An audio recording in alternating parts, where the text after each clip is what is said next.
Friends and travelers, however you've arrived, I bid you welcome. Here at Let's Be Frank, we're about lives, and above all, living well. I don't suspect a podcast hosted by Benjamin Franklin could be about anything else. In my lifetime, I pursued the practice of moral improvement like a science, recording my successes, and yes, oftentimes reveling in my failings. It's my genuine hope, with our weekly almanac, to feed to a curious world delicious morsels of history in quick and concise installments, perfect for a nice sit in your favorite chair, a morning walk to work. At the end of each installment, I like to wrap it all up in a neat little parcel with a lesson you can apply to your own life, inspired by the events, personalities, and ideas covered in each episode. So sit back, relax, and together, let's make history.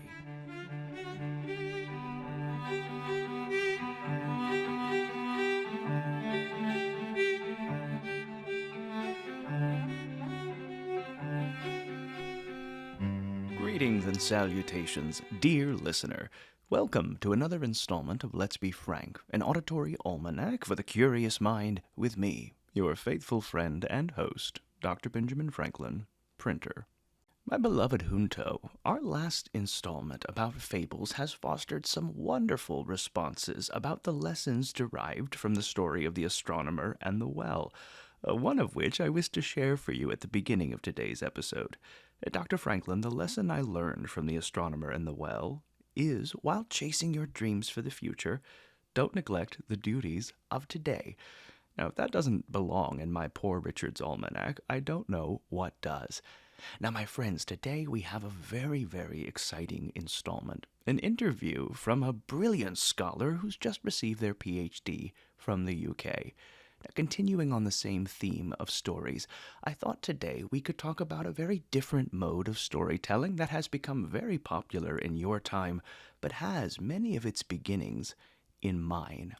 Now, for purposes of good order, this podcast is composed of several sources associated with Ben Franklin's life, knit together to collect it all into one narrative on a cohesive theme.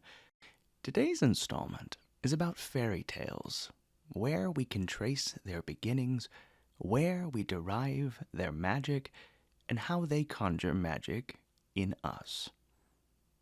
Once upon a time. These are words I suspect you've heard a great many times. Phrases that you've heard with such consistency they begin to lose their meaning and take on a meaning all their own. A meaning of beginning. Now, I sat down this week with a scholar whose entire focus is on the history of fairy tales, one fairy tale in particular. And I should say, dear listener, we had such a riveting conversation that I made the decision to take the interview and split it into the next two installments. The first part we'll share today, the second part next week. But I didn't wish to condense a single portion of the fascinating information that was shared during our time together. So without further ado, let's introduce our guest for today. Abigail Fine recently completed her PhD in Comparative Literature from Queen Mary University of London.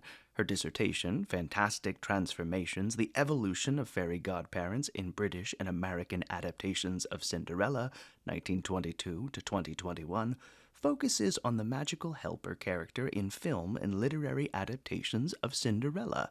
Her research interests include fairy tale adaptations, fashion and costume studies, and children and young adult literature. She holds an MA in History from the College of William and Mary and an MA in English Literature from Georgetown University. Please join me in welcoming her. Dr. Fine, thank you so much for joining us on Let's Be Frank. No problem. I'm really excited to be here. Now, if I understand correctly, you've just received your doctorate from a university in Great Britain. I have indeed, at Queen Mary University of London. Please allow me to extend my congratulations to you. Would you know, I received my honorary doctorates from the University of St. Andrews as well as the University of Oxford, so I'm excessively pleased to have another academic upon the show. Now, we're here today to talk about stories, which I'm a great lover of. I wonder if before we begin, you could talk a little bit about the road that brought you to this point. I understand your previous vocation was in history before transitioning to the more literary examination of fairy tales. Can you talk to us about what got you interested in this subject matter, how you came to study it? Well, it is a long, twisting tale, but I did my undergraduate degree at William and Mary in history, and then did a master's there, also in history, studying 18th century theater, as a matter of fact, which I know you have discussed on this very podcast. And then I got very interested in Shakespearean theater. And so I realized that a lot of the work on material culture in Shakespeare was happening in English departments and literary departments rather than in history departments, which was interesting because there's a lot of overlap there with material culture, with the way that plays reflect material culture within their texts. And then through a roundabout series of events that took me to an Alice in Wonderland conference in Cambridge, I met my supervisor for my PhD, and she worked on Alice in Wonderland and fashion in the 19th century.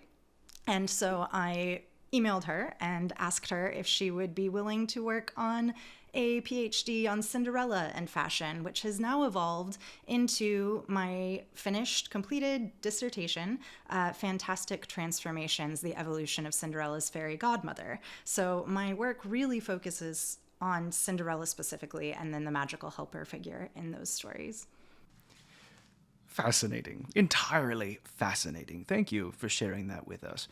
Now, in last week's installment, we talked about the fable and the lessons that we can learn in it. Now, in my time, no fireside is complete, no long journey worth making without a story or two to partner with it.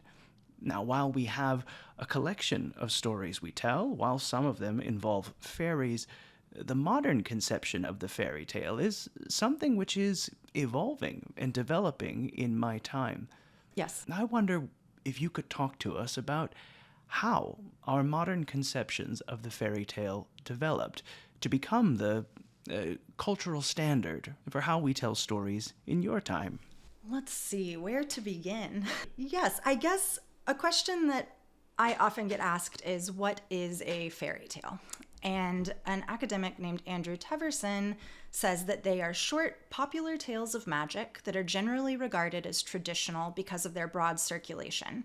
And importantly, he says that they are a form of fiction that is collectively owned rather than individually authored. But you've talked about fables, so how is that different really from a fable or from a myth and from a medieval romance where you'll find like hints of fairy tales, particularly there's a whole Sleeping Beauty in Parzival. So what's the difference? And I think what is surprising for a lot of people is that the way that fairy tales differ from these other forms of storytelling is actually that they are not oral and that they are literary.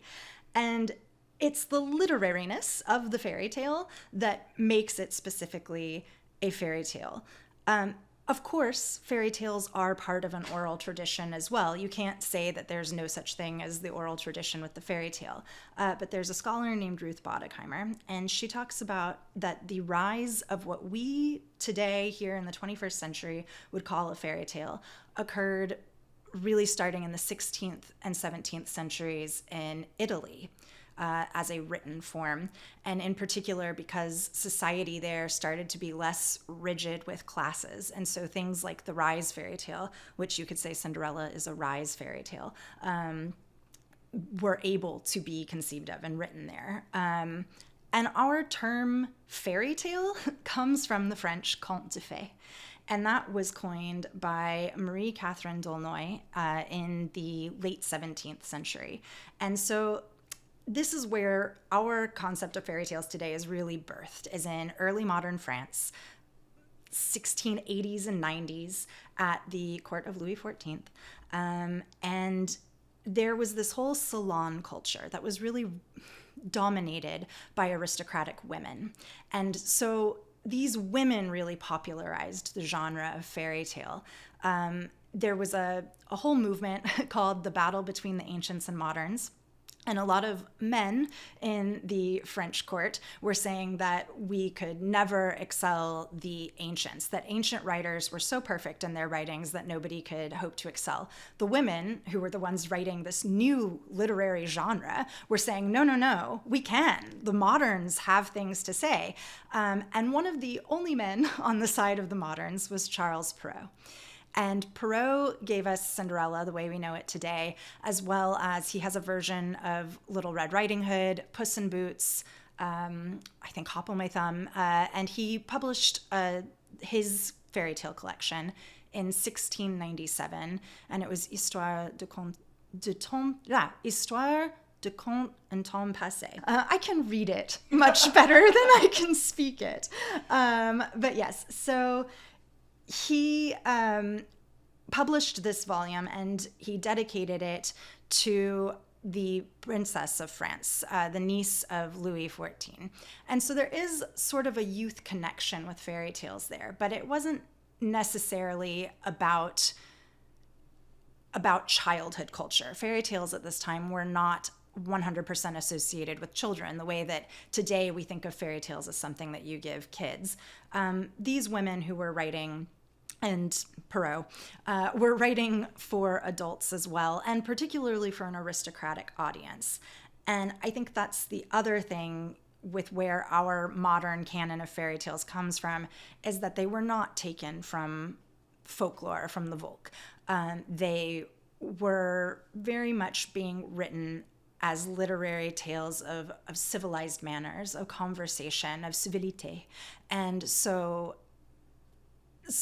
it wasn't this idea that this was all for children, or even Charles Perrault was not going out and collecting these stories from people. We have this idea that all fairy tales were these people running out and interviewing people and saying, no, oh, peasant by the fire, what did you hear when you were growing up? And 19th century folklorists do that form of collection. But the French women and Perrault were not. They may have read some Italian fairy tales, but they were primarily writing these very literary tales, and some of them are very long. So that's where fairy tales start for us. The written word canonized these stories for the first time. Now, in your time, Dr. Fine, you have not only the written word, but a variety of other mediums that have, in new ways, canonized these stories once again for a new generation. So much so that you can now look back on these visual mediums and refer to these retellings of fairy tales now as classics. Mm-hmm. Now I wonder, as new attempts are made to tell these stories, to take another step further in how we tell stories, so I'd be truly eager to hear your opinion of how fairy tales have changed in the 21st century, how they've stayed true to their original materials or original tellings, and in what ways they've changed and adapted to the times to teach new lessons to the living world. Well, Charles Perrault's fairy tales are first translated in 1729 by a man named Robert Samber. And he's actually the one, and I'm going to focus a lot on Cinderella here because this is the tale that I know the history of the best. I have read and watched so many versions of Cinderella for my thesis, my PhD. And so Samber gives us the word Cinderella, which is interesting because he chose to go with the cognate of cinder, whereas in French, cendre is ash, so it's cendrillon in the Perrault.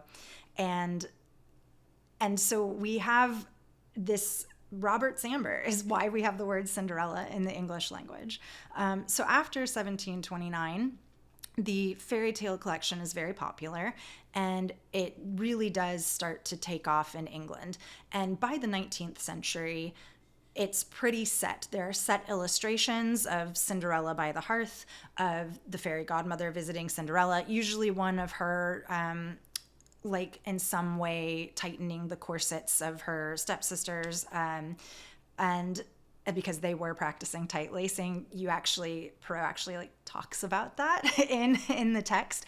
He gets very specific with the fashion in the text. It's very place-based and time-specific with what these people are wearing, which of course changes over time. So when you have 18th century Cinderella, she's wearing a different outfit than in an earlier Cinderella. They stay very current. And I think that's something that's interesting too, is that sometime in the early 20th century, unless we're talking about it being like a modern update, we did stop updating. And when we think of fairy tales and the look of fairy tales, it's still very rooted in 17th and 18th century fashions.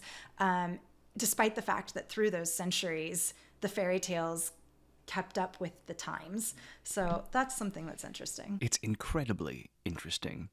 Now, dear listener, I think this is a fine point to pause this interview so that we can pick it up again next week.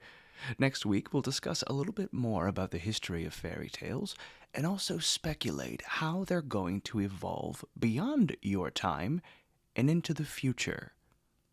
Now, what lesson can we derive from the first half of this interview about fairy tales? We arrive at certain moments in time where we question what good storytelling is. We tend to look back to the ancients for all of the answers, the classics for the standard of how things should be done, and we tend to look at new or modern ways to tell stories with an air of novelty, skepticism, perhaps even cynicism. But in truth, dear listener, the modern methods of today are simply the classics of tomorrow. And so I encourage you today to look to the new with, fresh eyes, an element of innovation, and dare I say, my beloved Junto, a little bit of curiosity. I suspect you should find a great many new things you like about these new methods. That's all for today's installment. Would that we had more hours in the day, but as always, we have nothing but time between us. Resource materials and images from this week's episode can be found in the journal section at www.bfranklinlive.com. If you like the show, subscribe and stay up to date with all the latest gossip and news, and do me the kindness of leaving a review. You can follow us on Facebook at Let's Be Frank and Instagram at BFranklinLive. And finally, dear listener, spread the word. Tell your family, tell your neighbors, tell your horse, I don't care. Let's make our intellectual junto grow. And now, dear listeners, our time together must come to an end. Fare thee well, and always remember, when you're good to others, you are best to yourself.